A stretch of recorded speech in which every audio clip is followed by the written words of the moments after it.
Lieutenant Commander Clarence Wade McClusky Jr., USS Enterprise Air Group Commander. His split-second navigation decision and dive bomber attack led the strike that destroyed 3 Japanese carriers in 5 minutes, turning the tide of the Pacific War. You do not defeat a navy 6 months after it has humiliated you.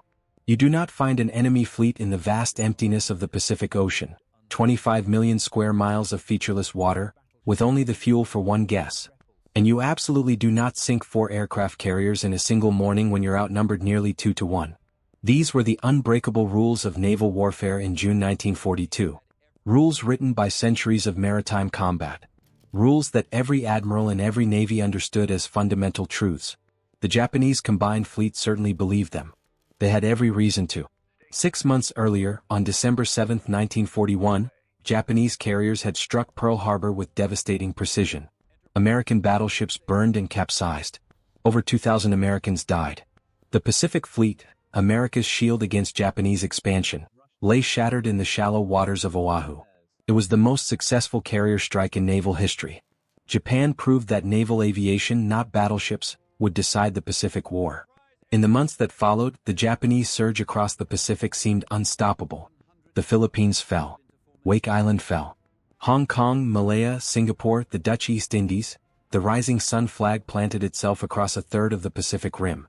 The British battleship Prince of Wales and the battle cruiser Repulse, symbols of European naval supremacy, were sent to the bottom by Japanese aircraft. The Royal Navy's great fortress at Singapore surrendered. The American Filipino Army on Bataan conducted a fighting withdrawal, then surrendered. General Douglas MacArthur evacuated to Australia, promising to return but having no clear path to do so. By May 1942, Imperial Japan controlled an empire stretching from the borders of India to the Central Pacific.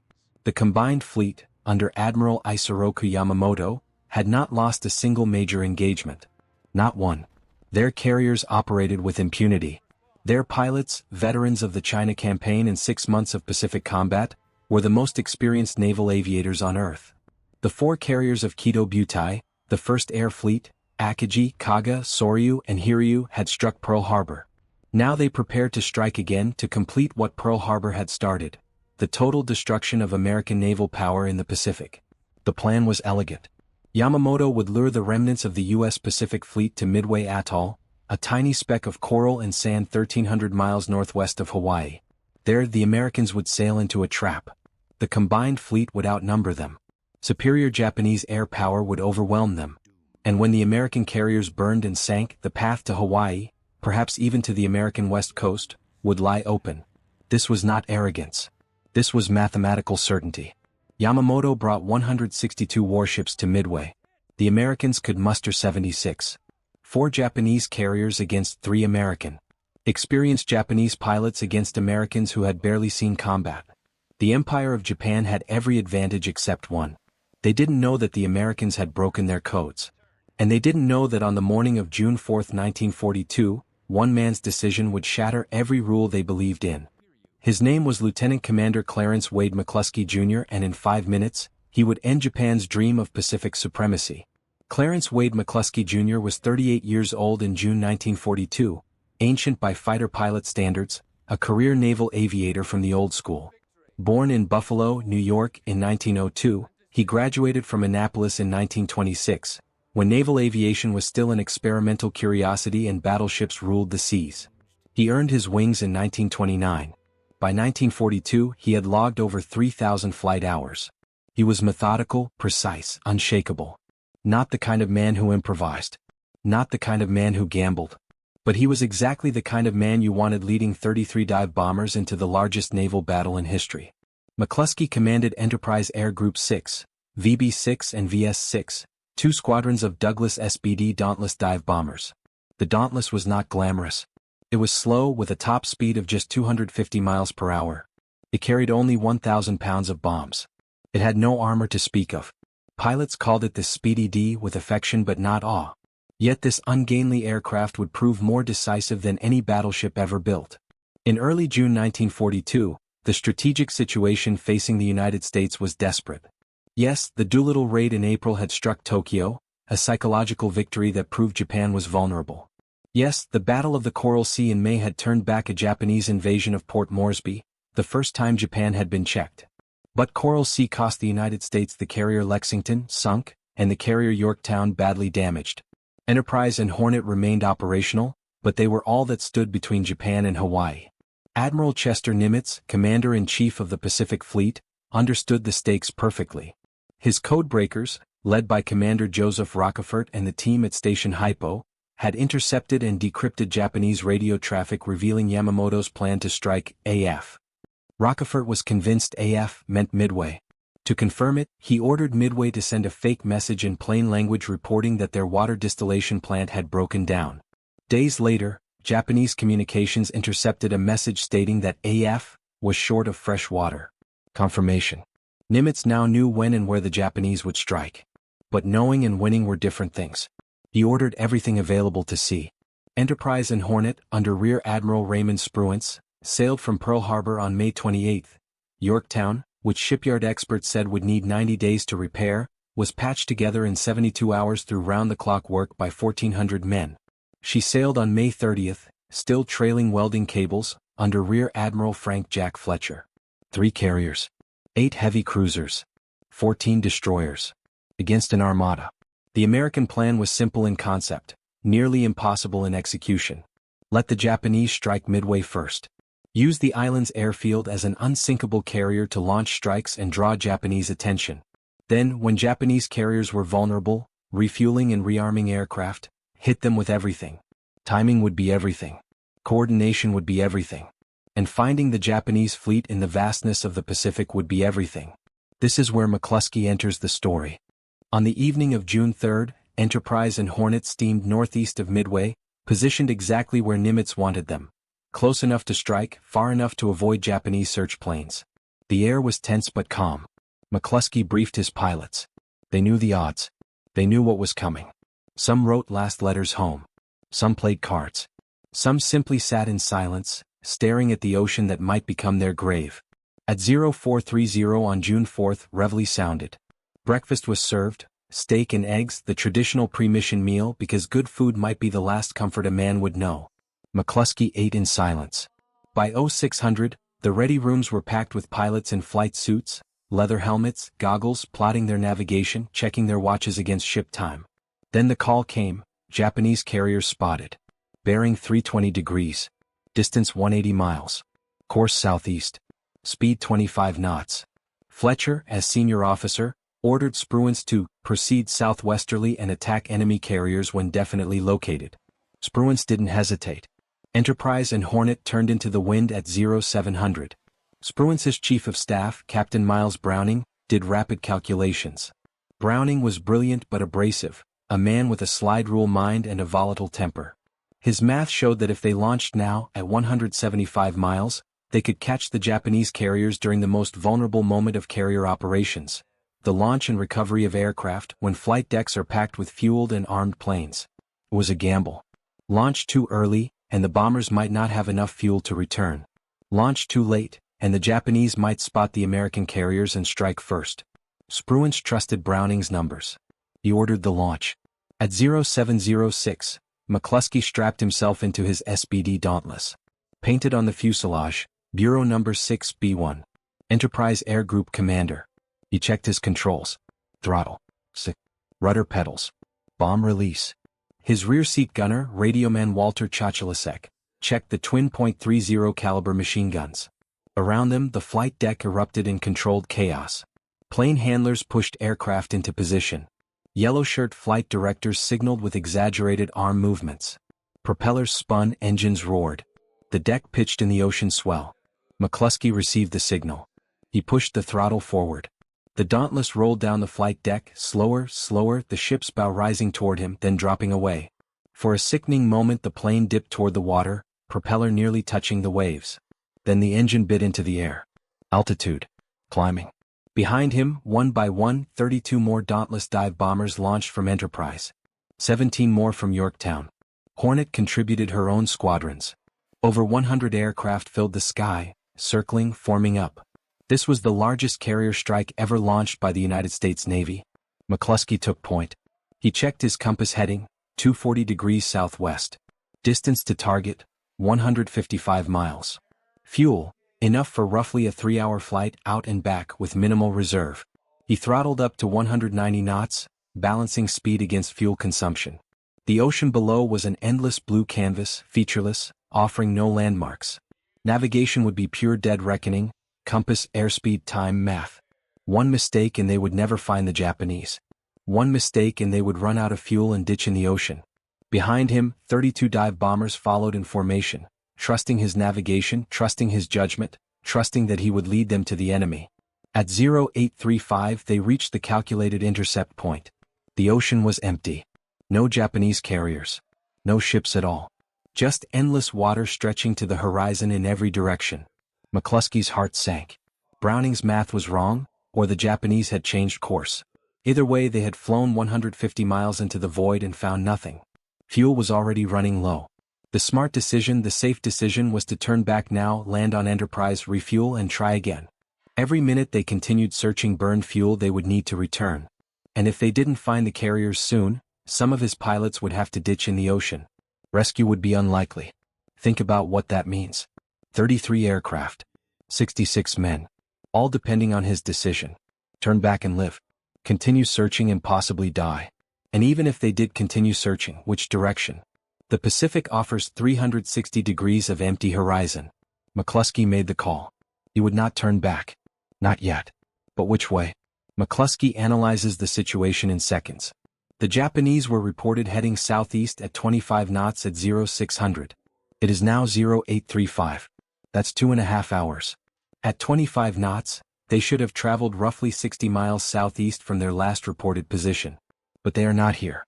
So either they turned, or the initial report was wrong. He makes a calculated guess. If the Japanese bombed Midway, they would recover their aircraft, then turn back northwest, retreating toward their main fleet. McClusky decides to search northwest. He banks left, bringing his formation to heading 330 degrees. He throttles back slightly to conserve fuel. His fuel gauge shows he has perhaps 30 minutes of search time left before he must turn back or ditch. Some of his pilots, watching their fuel needles drop, break radio silence. "Sir, we need to turn back." McClusky does not respond. He continues northwest, eyes scanning the horizon. His rear gunner, Chachalasek, scans the ocean through binoculars. Nothing. Nothing. Nothing. At 0955, nearly 2 hours after launch, McClusky spots something. A white line on the ocean surface. A ship's wake. He adjusts course to follow it. The wake is fresh, arrow straight, heading northeast at high speed. He follows it for 10 minutes. Then at 1005 he sees them. Ships. Many ships. Cruisers. Destroyers. And beyond them the unmistakable shape of aircraft carriers. Not one. Not two. 4 carriers arranged in a box formation roughly 2 miles apart. Akagi the flagship. Kaga the giant. Soryu and Hiryu. The very same carriers that struck Pearl Harbor. The most powerful carrier force on Earth, steaming confidently beneath a clear blue sky, their decks crowded with aircraft. McClusky's fuel gauge shows 15 minutes of flight time remaining. Not enough to return to Enterprise. He will ditch in the ocean after this attack. Most of his pilots are in the same situation. They know it. He knows it. But there is no hesitation. He keys his radio. Enemy carriers sighted. Stand by to attack. He assigns targets. He will take Kaga. Lieutenant Dick Best and Bombing 6 will take Akagi. Earl Gallagher and Scouting 6 will also hit Kaga. They must hit fast all at once before Japanese fighters can climb to intercept. At this moment, 10:20, the Japanese are supremely confident. They have just fought off multiple American air attacks. Army Air Force B-17 bombers attacked at high altitude and missed completely. Marine Corps dive bombers from Midway attacked and were driven off. Then came the torpedo bombers, 3 separate squadrons, 41 aircraft total, attacking at wavetop height. The Japanese Zero fighters and anti-aircraft guns massacred them. Torpedo Squadron 8 from Hornet lost all 15 aircraft. Torpedo Squadron 6 from Enterprise lost 10 of 14. Torpedo Squadron 3 from Yorktown lost 10 of 12. 35 torpedo bombers shot down. Not a single hit. The Japanese decks are chaos, but it is organized chaos. Aircraft are being refueled, rearmed, respotted for launch. The strike against the American carriers will launch soon. Very soon. Fuel hoses snake across the flight decks. Ordnance crews manhandle torpedoes into position. Mechanics check engines. Pilots stand by in ready rooms. The Zeros of the Combat Air Patrol, having slaughtered the torpedo bombers, orbit low over the fleet at 2,000 feet, waiting for the next American attack. But McClusky is not at 2,000 feet. He is at 14,000 feet, directly above them, invisible against the sun. The Zeros are out of position. The Japanese have no radar. They do not see him. McClusky checks his formation. 33 dive bombers. He rocks his wings. The signal. He rolls inverted. He pulls the stick back. The nose drops. -70 degrees. 75 degrees. Almost vertical. The dive begins. You do not survive a dive bombing attack by hesitating. The Dauntless screams downward at 250 knots, accelerating, the wind howling over the canopy, the altimeter unwinding like a clock spring released. McClusky's eyes lock on Kaga below. The carrier grows larger, enormous, filling his windscreen. At 14,000 feet it is a toy. At 10,000 feet it is recognizable. At 5,000 feet individual aircraft on the deck are visible. At 3,000 feet he can see men running. Anti-aircraft fire erupts. Black puffs of flak burst around him. Tracers arc upward, bright lines of death. The Dauntless bucks and shudders as shrapnel tears through the wings. McClusky ignores it. His hand rests on the bomb release. Not yet. Not yet. Closer. The Japanese are firing everything. 5-inch guns, 25mm machine guns, even rifle fire. The noise is overwhelming. The plane shakes violently. 2,000 feet. McClusky's thumb hovers over the release. He places the target reticle on Kaga's flight deck, just forward of the island superstructure. 1,500 feet. He corrects for wind. 1,000 feet. Release altitude is 1,800 feet, but he waits. Closer. Closer. At 1,800 feet he presses the button. The 1,000-pound bomb drops free. The plane lurches upward, suddenly lighter. McClusky pulls back hard on the stick, pulling out of the dive, the G-forces crushing him into his seat, blood draining from his head, vision narrowing to a gray tunnel. 5GS, 6GS. The wings creak and groan, stressed to their limits. He levels off at 500 feet, skimming over the water, and banks hard right to escape. Behind him the bomb falls true. It strikes Kaga's flight deck near the forward elevator. It punches through the wooden deck and detonates in the upper hangar. The explosion is catastrophic. Fueled and armed aircraft waiting to launch disintegrate in a fireball. Aviation fuel ignites. Torpedoes cook off. Secondary explosions ripple through the hangar. Within seconds Kaga is an inferno. But McClusky does not see it. He is fleeing, skimming the waves, Zeros on his tail, tracer fire chasing him. He weaves, jinking left and right, keeping his speed up. Chachalasek fires back with the twin .30 calories, forcing the Zeros to break off. McClusky escapes into a cloud bank. Behind him, 32 more dive bombers attack. Lieutenant Earl Gallagher leads Scouting 6 against Kaga. His 16 bombers scream down in sequence, one after another, each pilot lining up his target, ignoring the flak, ignoring the Zeros, focusing only on the carrier growing in his sights. 4 more hits. Kaga's flight deck erupts in flames. Her superstructure collapses. Fires rage out of control. Within 20 minutes, the order is given to abandon ship. 850 men die in the flames or drown in the ocean. Simultaneously, 3 miles away, Lieutenant Dick Best leads Bombing 6 against Akagi, Admiral Nagumo's flagship. Best is one of the finest dive bomber pilots in the Navy. He leads only 3 aircraft, the rest of his squadron mistakenly followed Gallagher to Kaga, but 3 are enough. Best's 1,000-pound bomb strikes Akagi's flight deck amidships, detonating among aircraft being armed for launch. The explosion sets off a chain reaction. Torpedoes explode. Fuel ignites. Fire spreads to the hangar deck below. Akagi's firefighting systems fail. The fire consumes everything. Nagumo is forced to transfer his flag to the light cruiser Nagara, evacuating by rope down the side of his burning flagship. Akagi will burn for hours before she is scuttled by Japanese destroyers. And then, just as Akagi and Kaga erupt in flames, Lieutenant Commander Maxwell Leslie arrives with Yorktown's dive bombers. Leslie has spotted Soryu, the 3rd carrier, turning into the wind to launch aircraft. He leads 17 Dauntless into their dives. 3 bombs hit Soryu's flight deck. The explosions tear through the wooden deck into the hangar, igniting fuel and ordnance. Soryu's damage control teams fight desperately, but the fires are uncontrollable. The carrier lists heavily to starboard. At 10:45, Captain Ryusaki Yanagimoto orders abandon ship. He chooses to go down with his ship. Soryu sinks at 1913 that evening, taking 718 men with her. It is now 10:30. 6 minutes have passed since McClusky began his dive. 3 Japanese carriers are burning. 3. In 6 minutes. The Japanese fleet is in shock. Sailors stare in disbelief at the towering columns of black smoke rising from Akagi, Kaga, and Soryu. These carriers were invincible. They struck Pearl Harbor. They raided across the Indian Ocean. They destroyed everything they faced. And now in 6 minutes they are dying. But one carrier remains.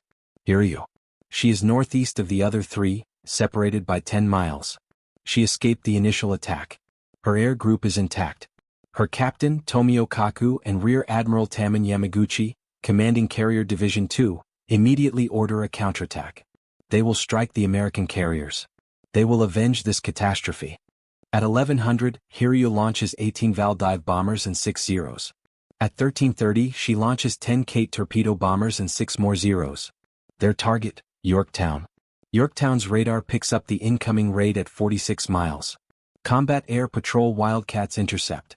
They shoot down many of the attackers, but some break through. At 1420, 3 Val dive bombers penetrate the screen. 3 bombs hit Yorktown. 1 explodes on the flight deck. 1 punches through to the hangar deck. 1 detonates deep in the ship, severing power lines and rupturing fuel tanks. Fires erupt. Yorktown slows listing. Damage control teams fight the flames. They succeed. Remarkably, Yorktown is brought back under control. She makes 20 knots. Then at 1445 the torpedo bombers arrive. 10 Kates attack from multiple angles. 4 torpedoes hit Yorktown's port side. The explosions tear open her hull below the waterline. Seawater floods in. The list increases to 26 degrees.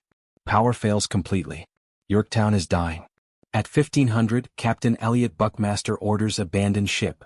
2100 men go over the side, rescued by escorting destroyers. Yorktown remains afloat, drifting, but she will not survive.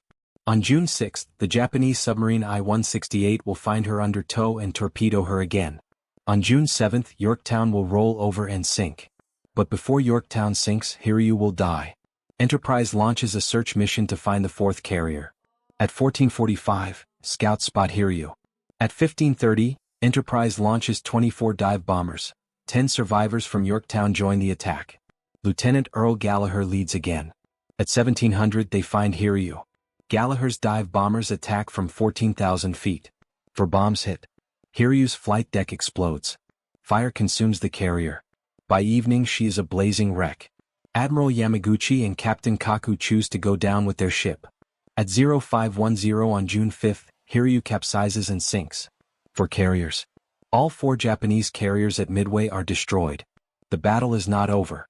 Japanese battleships and cruisers still prowl the area, vastly outnumbering the American surface fleet. Admiral Yamamoto, aboard the super battleship Yamato, considers pressing the attack, bringing his overwhelming firepower to bear in a night surface action. But without air cover, his battleships are vulnerable. Without carriers he cannot protect his invasion force. Without carriers he has lost. At 0255 on June 5, Yamamoto orders a general retreat. The Midway operation is cancelled. The invasion force turns back. The combined fleet withdraws to the west. For the first time in its history, the Imperial Japanese Navy retreats from battle. Japan has lost 4 fleet carriers, 248 aircraft, 3,000 men including over 200 of the most experienced pilots in the world. The carriers can theoretically be replaced. Japan's shipyards will work frantically to do so. But the pilots cannot. Training a carrier pilot takes years. Japan no longer has years. America lost 1 carrier, Yorktown, 145 aircraft, 362 men. Grievous losses but replaceable. American shipyards are already building new carriers, Essex-class carriers, dozens of them, each larger and more capable than anything Japan can build. The balance of power in the Pacific has shifted. Permanently. And it happened because one man running out of fuel, searching an empty ocean, made the decision to turn northwest and follow a single ship's wake to its source. If you find this kind of untold military history as fascinating as we do, we'd be honored if you'd hit that subscribe button. We believe these stories of courage and split-second decisions that change the world deserve to be told. And by subscribing, you help us ensure they aren't forgotten. What the Japanese did not understand, could not understand in the immediate aftermath, was the true magnitude of what they had lost at Midway. Yes, they lost 4 carriers. Yes, they lost hundreds of aircraft. But they lost something far more devastating: the initiative. Before Midway, Japan controlled the tempo of the Pacific War. They chose where to attack. They chose when to attack. American forces reacted, responded, defended. After Midway, that dynamic reversed. Now America would attack. Japan would defend. Consider the strategic situation. In April 1942, before Midway, Japan planned a campaign of expansion across the Pacific. Port Moresby in New Guinea would fall, threatening Australia. Fiji and Samoa would be seized, cutting the supply line between America and Australia. Japanese planners even discussed invading Hawaii, Ceylon, and possibly the west coast of the United States. These were not fantasies. These were operational plans under serious consideration. After Midway, every one of these plans was cancelled. Permanently. The Port Moresby invasion, repelled at Coral Sea, was never attempted again. The southern expansion stopped. The eastern expansion stopped. Instead, Japan found itself defending territory it had already conquered, struggling to hold what it had rather than seizing more. In August 1942, just 2 months after Midway, the United States Marines landed on Guadalcanal. This was the first major American offensive of the war. Japan fought desperately to retake the island, committing enormous resources, troops, ships, aircraft, to a grinding 6-month battle. They lost. Guadalcanal fell to American forces in February 1943. That campaign alone cost Japan 25,000 men, 2 battleships, 4 cruisers, 1 light carrier, 11 destroyers, and hundreds of aircraft. The Americans called it the Tokyo Express. The Japanese called it the Island of Death. None of that would have been possible if Japan still had 4 fleet carriers prowling the Pacific, able to strike American supply lines and support Japanese counterattacks. Midway made Guadalcanal possible. Guadalcanal led to the island-hopping campaign. The island-hopping campaign led to the Philippines, Iwo Jima, Okinawa, and eventually the doorstep of Japan itself. But the ripple effects went beyond strategy. They touched morale, psychology, myth. The Japanese military and the Japanese people believed in the invincibility of their armed forces. This belief was not irrational, it was based on evidence. Since the Meiji Restoration in 1868, Japan had defeated China, defeated Russia, seized Manchuria, conquered vast territories in the Pacific. Japanese soldiers were taught they possessed Yamato Damashii, the spirit of Japan, a warrior ethos that made them superior to decadent Western soldiers. Japanese propaganda emphasized spiritual strength over material strength. One Japanese soldier they believed was worth 10 Americans. Midway shattered that myth. The word went out from Imperial General Headquarters that the name Midway was not to be mentioned. Casualties were concealed. The 4 carriers were listed as under repair in official records. Families of the dead received only vague notifications. The Japanese people were told that a minor setback had occurred but that victory was still assured. But the men who fought at Midway knew. The sailors who survived knew. The pilots who limped back to Japan in land-based bombers knew. And in the quiet moments, in the barracks and mess halls and taverns, they whispered the truth. America had not collapsed. America had fought back. And America had won. Japanese naval planners knew something even more disturbing. At Midway, American intelligence had been airily perfect. The American carriers appeared exactly where they needed to be, exactly when they needed to be there. This implied that Japan's naval codes had been compromised, which meant every future operation was vulnerable. The Japanese did change their codes after Midway, but the damage was done. American codebreakers, having cracked JN-25B, adapted to the new codes within months. For the rest of the war, American intelligence had a window into Japanese plans. And then there is the human cost. Japan lost not just 200 pilots at Midway but 200 of its best pilots, veterans of Pearl Harbor, veterans of the campaigns in the Philippines, Java, the Indian Ocean. These were men with hundreds of hours of combat experience, men who understood carrier operations instinctively, men who could teach the next generation. Many of Japan's finest dive bomber and torpedo bomber pilots died at Midway. Those who survived faced an impossible task: training new pilots to replace the losses while simultaneously fighting a defensive war. Japan tried. Training programs expanded. New pilots graduated from flight schools in larger numbers. But quantity is not quality. A pilot trained in 1943 had perhaps 200 hours of flight time. A pilot trained in 1944 had less than 100. By 1945, Japanese pilots were being sent into combat with as little as 40 hours of training. 40 hours. Compare that to American pilots who received over 300 hours of training, plus advanced combat training before seeing action. This decline was cumulative and irreversible. At the Battle of the Philippine Sea in June 1944, 2 years after Midway, Japanese carrier aircraft attacked the American fleet in mass formations. American pilots, flying superior Grumman F-6F Hellcats, slaughtered them. Of the 373 Japanese aircraft that attacked, over 300 were shot down. American pilots called it the Great Marianas Turkey Shoot. Japan lost 3 more carriers that day. The few Japanese pilots who survived returned to their ships with tales of helplessness, of being overwhelmed by faster, better-armed American planes flown by pilots with far superior training. This was Midway's legacy. Japan could build carriers, it did build carriers. But it could not rebuild the experienced air groups destroyed on June 4, 1942. Now consider the American side. Midway proved that carriers, not battleships, would decide the Pacific War. Before Midway this was theory. After Midway it was doctrine. American shipyards shifted resources. The Essex-class carrier program accelerated. 17 Essex-class carriers were completed during the war. 9 Independence-class light carriers. Over 24 escort carriers. By 1945, America had nearly 100 carriers in service.